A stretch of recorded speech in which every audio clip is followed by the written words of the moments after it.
The Committee of Inquiry into last December's Little India riot has released its report. The report on Singapore's first riot in more than 40 years comes in at some 75 pages and covers three main things: what exactly happened that night, the factors that led to the riot, and recommendations for improvements and next steps. The report established that the primary cause of the riot was the accident involving Indian national Saktivel Kumaravelu, but three other factors led to an escalation of events. First, misunderstandings within the crowd that gathered at the accident site. Some thought the bus driver had caused the accident and that officers who had arrived first on the scene were there to protect the driver and his timekeeper. Second, the cultural psychology behind how the rioters reacted. And third, alcohol was found to have been a major contributor. The report delves into the home team's reaction and what steps can be taken from here. There are 8 recommendations centered around, first, the police force and how it can improve on communication, coordination, training and manpower. Next, managing areas where foreign workers congregate. And lastly, dealing with alcohol consumption and public drunkenness in areas where large crowds gather. The Committee of Inquiry said the Singapore Police Force responded to the riot relatively swiftly and efficiently. In particular, they said that responding officers did a commendable job in handling the first phase of the riot. They did, however, find several lapses in the second phase after the body of Indian national Saktivel Kumaravelu was extricated and the timekeeper and bus driver were evacuated. The COI noted 2 distinct phases to the riot before the arrival of the Special Operations Command, or SOC. The first from the time of the accident until about 10:15 p.m. During this phase, the report noted that police acted wisely in not prioritizing arresting or taking action against rioters, as anger was directed at the bus driver and timekeeper. The COI noted that any direct action would have caused the situation to take an ugly turn. There were also too many rioters and too few police officers. But the committee found the response wanting during the second phase, after the victim's body was extricated and the bus driver and timekeeper had been evacuated. Police and SCDF vehicles were left unprotected, essentially sitting ducks.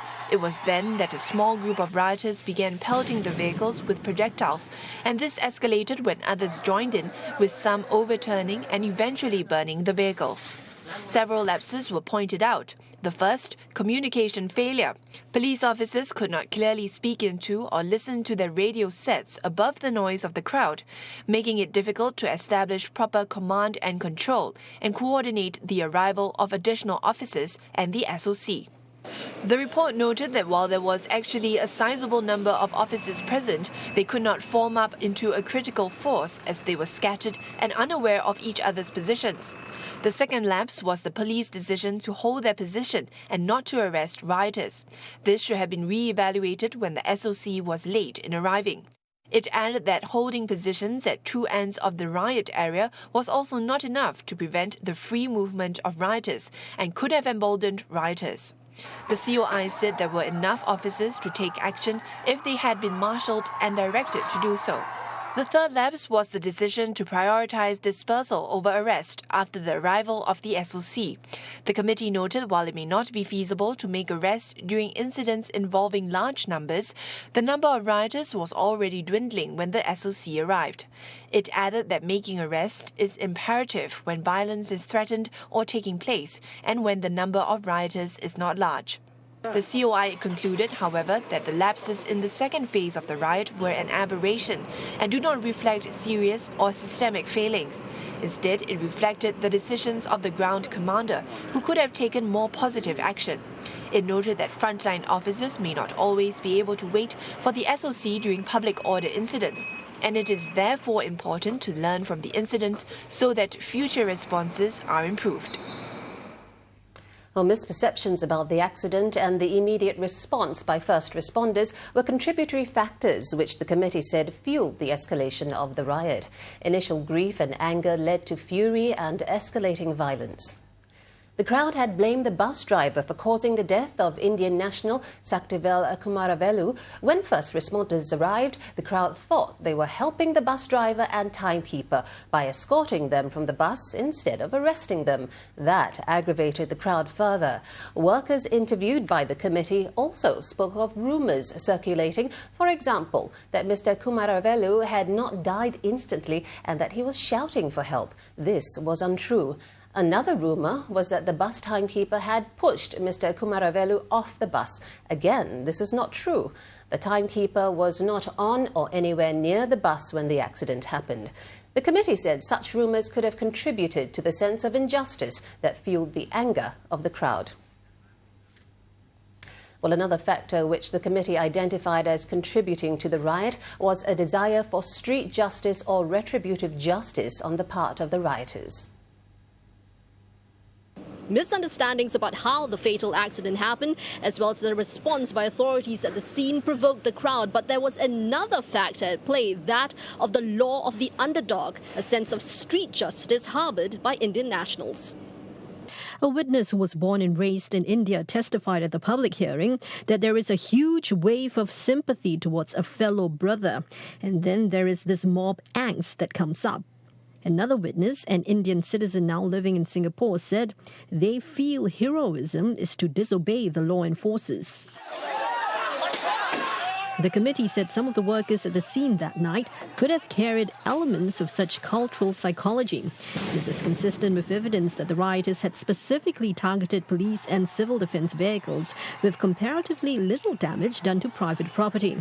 But the committee also found that such men constitute a very small minority of the foreign worker population here, and that this is not a homogeneous mob. In fact, the committee noted that many in the crowd were good Samaritans who tried to intervene and protect the targets of violence: the bus driver, timekeeper and the first responders. The committee also noted that the South Asian migrant worker community here should not be viewed as a threat to public order, and the actions of a few should not tar the image of other foreign workers here. What the incident has highlighted is the need for well-trained and equipped police officers who are well-versed in the psychology and tactics of rioting.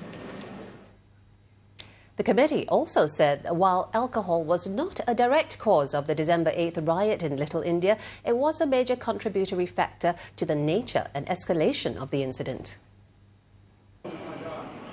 The role alcohol may have played in the riot was discussed extensively during the public hearing. Shopkeepers and residents in Little India, including foreign workers themselves, testified that alcohol consumption was a common sight in the area, especially on weekends.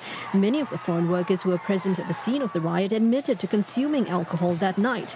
In fact, one of the workers who pleaded guilty to rioting told the committee that he was so drunk he did not remember what he had done until he was later shown video footage of himself taking part in the riot. The committee also noted that some witnesses during the public hearing had argued against the consideration of alcohol as a factor in the riot. They had claimed that if alcohol was relevant, then riots would break out in Little India every weekend and in other common drinking areas such as Geylang and Boat Quay. The committee said this is flawed because it assumes that for alcohol to be relevant, it must be able to lead to a riot independent of other factors. It stressed that as long as it may be an aggravating factor in outbreaks of violence, alcohol is relevant. Psychological and forensic experts testified on the effects of intoxication on human behavior. The committee added even foreign workers not involved in the riot felt that the connection between intoxication and misbehavior was natural and a matter of common sense. The committee also laid out what the riot was not. It was not premeditated, not racially motivated, and not because of unhappiness among foreign workers over the living and working conditions here. But having said that, the committee also said that there is room for improvement when it comes to foreign worker management and welfare. Well, a slew of recommendations to strengthen the home team has been put forward by the committee. It said the key is to learn from December's incident so mistakes are not repeated and responses to any future public order incidents improved. 5 of the committee's 8 recommendations involved helping frontline police officers better deal with public order incidents. First, improving the force's communications, command and control capabilities. The committee pointed out the need to have better technological capabilities to get a sense of what's happening on the ground. This means leveraging all available video feeds, including CCTV cameras on the streets, in-vehicle cameras and body-worn cameras. Social media should also be used as an additional source in the absence of official footage. The committee then recommended upgrading the communications systems for officers on the ground. For example, creating a priority protocol for major operations where the incident manager's frequency is prioritized on radio sets, so his orders are heard above other messages.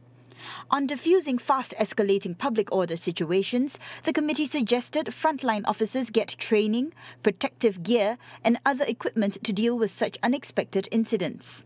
It said officers should be trained and prepared to use batons as a method of riot prevention and control, and where possible, don their uniforms before attending to such incidents, which may have a psychological effect on the rioters. The committee also particularly recommended that frontline officers be issued with mass communication devices, as one of the major difficulties first responders faced that night was communicating with the crowd. Multiple layers of approval needed to activate the Special Operations Command, or SOC, was also a factor which slowed their arrival. So while SOC activation protocol has been improved since the riot, the committee recommends that police also look into such protocol for other essential resources and review areas where red tape can be cut. The committee also recommended that the police force's manpower resources be upped, but emphasized quality as a major consideration rather than quantity, and acknowledging that officers from both the police force and Singapore Civil Defence Force had shown strong teamwork as well as collaboration on the night of the riot. The committee said both agencies should continue to build on this ability to respond in a concerted as well as a coordinated manner to public order situations. Well, several measures to manage areas where foreign workers congregate were also suggested by the committee. Now, these include ways to improve safety as well as reduce congestion and crowding. The committee noted Little India holds a unique attraction for South Asian workers. On Sundays, it becomes a central meeting point, especially with its many Indian shops and eateries. Likewise, other foreign workers congregate in areas like Geylang, Peninsula Plaza and Golden Mile Complex. The committee noted it would be unrealistic to expect workers from common cultures not to find common spaces to meet. They said if crowds cannot be avoided or greatly reduced, then security of such spaces could be improved. More CCTV cameras and additional lighting have been installed in Little India since the riot took place, something the committee supports. In addition, the report said the general infrastructure should be improved through simple amenities like toilets, rubbish bins and sheltered walkways. And these measures should be extended to other congregation areas. In particular, Geylang, whose terrain and challenges the committee found most similar to that of Little India. The report stated it may also be possible to reduce the size and density of crowds in congregation areas by having more locations where such amenities are available. It recommended that government agencies and employers of foreign workers work with dormitory operators to bring in vendors who provide common services like remittance and phone card services. The report also recommended that agencies managing congregation areas set up platforms to get the feedback of key stakeholders like residents and shop owners. It said this will allow the government to take into account the practical needs of all parties to consider whether decongestion measures can and should be introduced. Alcohol may not have been a direct cause of the riot, but it was a major contributing factor in the committee, said the committee rather. So it has recommended a stricter enforcement against public drunkenness and for alcohol restrictions to be set in hotspots where large crowds typically indulge in heavy drinking. Views on how to deal with the issue of alcohol in Little India and beyond remain divided, said the committee. But its stand is the riot does not merit an island-wide ban on public alcohol consumption, as this will affect a large number of people in a variety of circumstances, much of which does not need policing. In Little India, restrictions on the sale and consumption of alcohol are now in place under the Public Order Additional Temporary Measures Act. In Little India, the number of liquor licenses issued to businesses has actually dropped slightly over the last 3 years. Yet anecdotal evidence suggests that public intoxication is still an increasing problem in the area. The committee said this shows that limiting liquor licenses is not the solution to the problem, as long as those who have the licenses continue to stock and sell alcohol in large quantities. As such, the committee recommended strictly enforcing against public drunkenness in hotspots.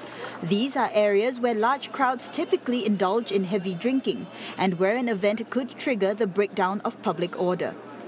It suggests this can be done through more vigilant enforcement of a section of the Miscellaneous Offences Act, which criminalizes drunkenness in public places. Police witnesses testified during the hearing that currently people are arrested under this act only if they are found intoxicated beyond the point of being able to take care of themselves. Acknowledging the manpower difficulties the police may face in enforcing this act more strictly, the committee suggests using less manpower-intensive methods. For example, widely publicizing the offence and its consequences as a form of deterrence. Separately, the government has been conducting public consultations, seeking views to restrict consumption and sale of alcohol at public places. The committee said it supports the concept of restricting, in hotspots, the hours and places that a person can consume alcohol, particularly in truly public areas like walkways and playgrounds.